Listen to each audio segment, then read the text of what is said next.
The letter from Mrs. Macelroy, August 12, 2007. Dear Lawrence, I am typing this letter to you on my old Underwood typewriter that I bought after I was discharged from the Army. Somehow, it seems like a fitting contrast to the subject of this letter and the documents you will find enclosed in this envelope. The last time I spoke to you was about 8 years ago. During your brief telephone interview with me, you asked me to assist you with the research for the Oz Factors book you were writing because you suspected that I might know something that would help your investigation into the possibility that extraterrestrial beings may have influenced the history of Earth. When we spoke, I told you that I did not have any information that I could share with you about anything. Since then, I have read your book and found it very interesting and compelling. You are obviously a man who has done his homework and who could understand my own experiences. I've been thinking a lot about your allusion to the old philosopher whom you paraphrased in our phone conversation. With great power comes great responsibility.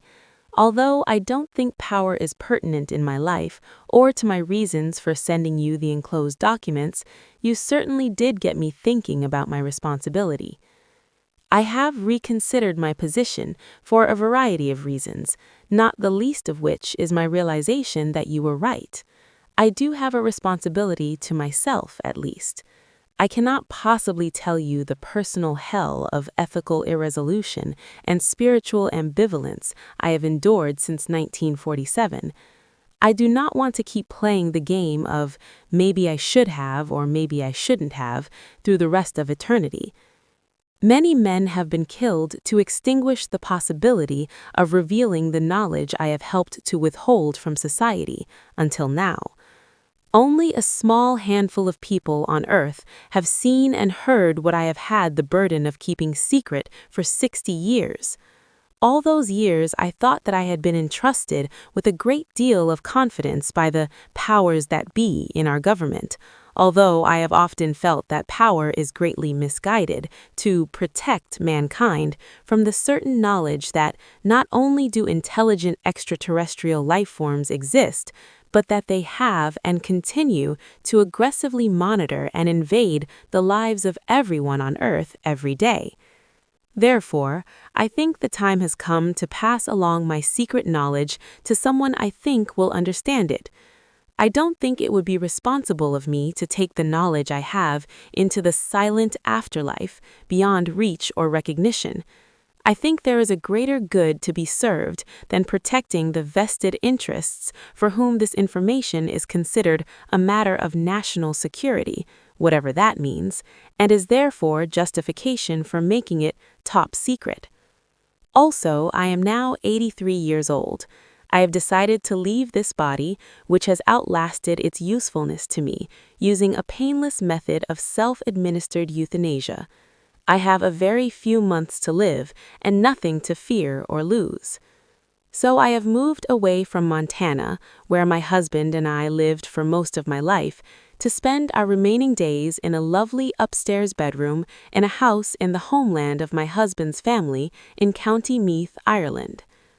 I will die not far from the Great Mound at Noath and Douth, the Fairy Mound of Darkness. These are sacred cairns or massive stone structures that were erected about 3700 BCE and engraved with indecipherable hieroglyphs, about the same time as pyramids and other inexplicable stone monuments were being built all over the earth. I am also not far from the Hill of Tara, which was once the ancient seat of power in Ireland, where 142 kings are said to have reigned in prehistoric and historic times. In ancient Irish religion and mythology, this was the sacred place of dwelling for the gods, and was the entrance to the other world. St. Patrick came to Tara to conquer the ancient religion of the pagans. He may have suppressed the religious practices in the area, but he certainly did not have any impact on the gods who brought these civilizations to Earth, as you will discover when you read the documents enclosed. Therefore, this is a fitting location for my departure from this unholy world and final release from the burdens of this life. The crystal-clear perspective of hindsight has revealed a higher purpose to me, assisting the survival of the planet, all living beings and life forms in our galaxy. The status quo of our government establishment has been to protect the people from knowledge of such matters. In fact, the only protection afforded by ignorance and secrecy is to hide the private agenda of those in power to enslave others, and by doing so, to disarm every perceived enemy and ally through superstition and stupidity. Therefore, I have enclosed the original and only existing copies of my personal notes and reflections on a matter which I have kept hidden from everyone, even my own family. I have also enclosed my copies of typed transcripts created by the stenographer who transcribed all of my interviews with the Alien Saucer pilot after each interview was confirmed. I do not have any copies of the tape recordings that were made of my interview reports. No one, until now, knows that I was able to secretly retain copies of the official interview transcripts. Now I am entrusting these documents to your discretion to impart to the world in any form or manner you see fit. My only request is that you do so in a way that will not threaten your own life or well-being if possible. If you were to incorporate these notes of my experiences into a work of fiction, such as a novel, the factual nature of the material could easily be dismissed or discredited by any agency for whom national security is used as a personal shield against scrutiny and justice. In so doing, you could disavow any knowledge of their true origin and claim that it is a fictitious work of your imagination. Whoever said that truth is stranger than fiction was right as rain. For most people, all of this will be unbelievable. Unfortunately, beliefs are not a reliable criteria for reality. Also, I am sure that if you were to show these notes to anyone that would prefer physical, economic, or spiritual slavery over freedom, the subject matter contained in them would seem quite objectionable.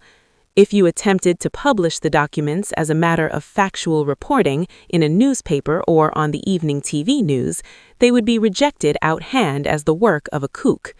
The very nature of these documents make them unbelievable and therefore discreditable.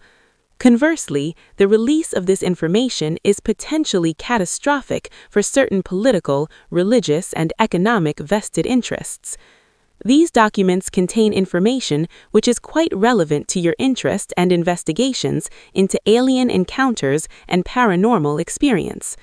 To use your analogy in the Oz Factors book, I can honestly say that the few factual reports that have been made by others about alien influences are only a gentle breeze in the eye of an apocalyptic hurricane swirling around Earth. There really are wizards and wicked witches and flying monkeys in this universe. This information, which has been suspected or speculated upon by so many for so long, has been constantly denied by mainstream media, academia, and the military-industrial complex that President Eisenhower warned us about in his farewell address. As you know, in July 1947, the Roswell Army Airfield, RAAF, issued a press release stating that personnel from the field's 509th Bomb Group had recovered a crashed flying disc from a ranch near Roswell, New Mexico, sparking intense media interest. Later the same day, the commanding general of the 8th Air Force stated that Major Jesse Marcel, who was involved with the original recovery of the debris, had recovered only the tattered remnants of a weather balloon. The true facts of the incident have been suppressed by the United States government since then. You may not know that I was enlisted in the U.S. Women's Air Force Medical Corps, which was a part of the U.S. Army back then. I was assigned to the 509th Bomb Group as a flight nurse at the time of the incident. When the news that there had been a crash was received at the base, I was asked to accompany Mr. Cavett, the counterintelligence officer, to the crash site as the driver of his vehicle and to render any needed emergency medical assistance to any survivors if necessary. Therefore, I briefly witnessed the wreckage of an alien spacecraft as well as the remains of several alien personnel on board the craft who were already dead. When we arrived, I learned that one of the personnel on board the craft had survived the crash and was conscious and apparently uninjured. The conscious alien was similar in appearance, but not the same as the others. None of the other personnel present could communicate with the survivor, as the being did not communicate verbally or by any recognizable signs. However, while I examined the patient for injuries, I immediately detected and understood that the alien being was attempting to communicate with me by mental images, or telepathic thought. I immediately reported this phenomenon to Mr. Cavett. As no other person present could perceive these thoughts, and the alien seemed able and willing to communicate with me, it was decided, after a brief consultation with a senior officer, that I would accompany the surviving alien back to the base. This was partly due to the fact that I was a nurse and could attend to the physical needs of the alien as well as serve as a non-threatening communicator and companion. After all, I was the only woman at the site and the only one who was not armed.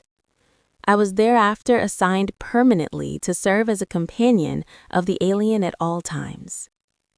My duty was to communicate with and interview the alien and to make a complete report of all that I discovered to command authorities. Subsequently, I was supplied with specific lists of questions provided to me by military and non-military personnel, which I was to interpret for the alien and record the responses to the questions provided. I also accompanied the alien at all times during medical testing and the many other examinations to which the alien was subjected by staff from numerous government agencies.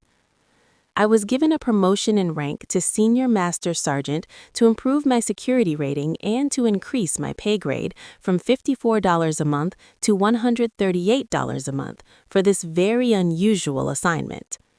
I performed these duties from July 7th through August 1947, at which time the alien died or departed the body, as you will read about in my notes.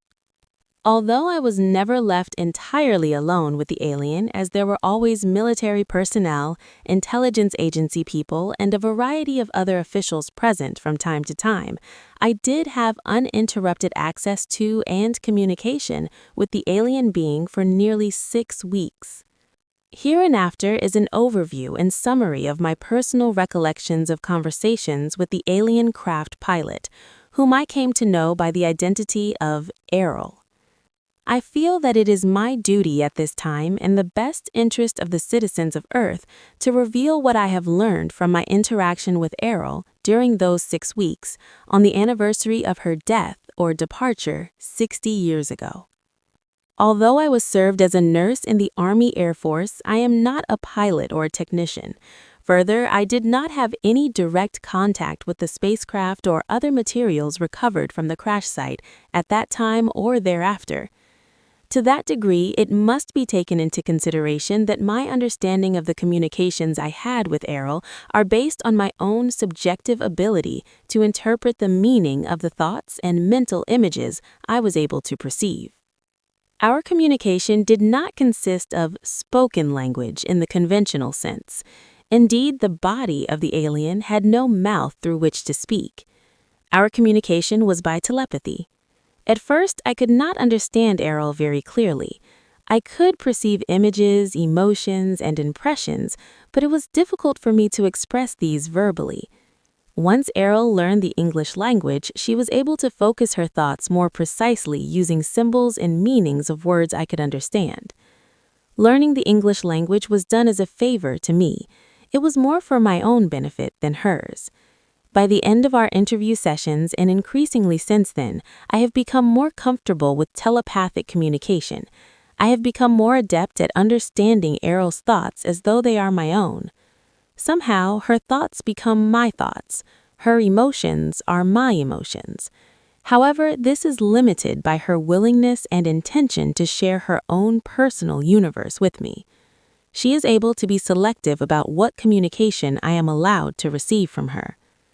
Likewise, her experience, training, education, relationships, and purposes are uniquely her own. This is the symbol of the domain. The domain is a race or civilization of which Errol, the alien I interviewed, is an officer, pilot, and engineer serving in the Domain Expeditionary Force. The symbol represents the origin and unlimited boundary of the known universe, united and integrated into a vast civilization under the control of the domain. Errol is currently stationed at a base in the asteroid belt, which she refers to as a space station in the solar system of Earth. First and foremost, she is herself. Secondarily, she voluntarily serves as an officer, pilot, and engineer in the Domain Expeditionary Force. In that capacity, she has duties and responsibilities, but she is at leave to come and go as she pleases also.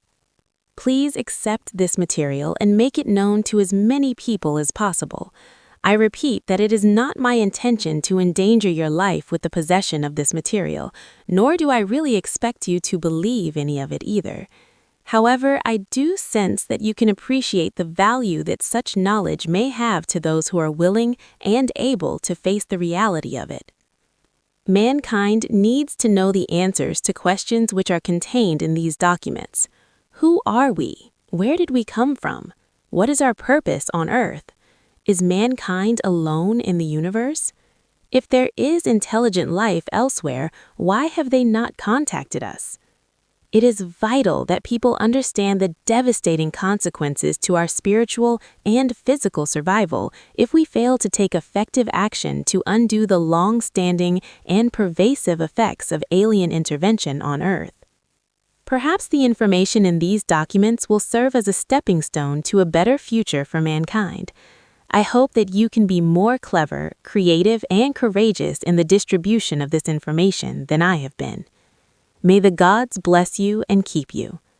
Mrs. Matilda O'Donnell Macelroy, Senior Master Sergeant, Women's Army Air Force Medical Corps, retired. 100 Troy Town Heights, Navan, Meath, Comeath, Ireland.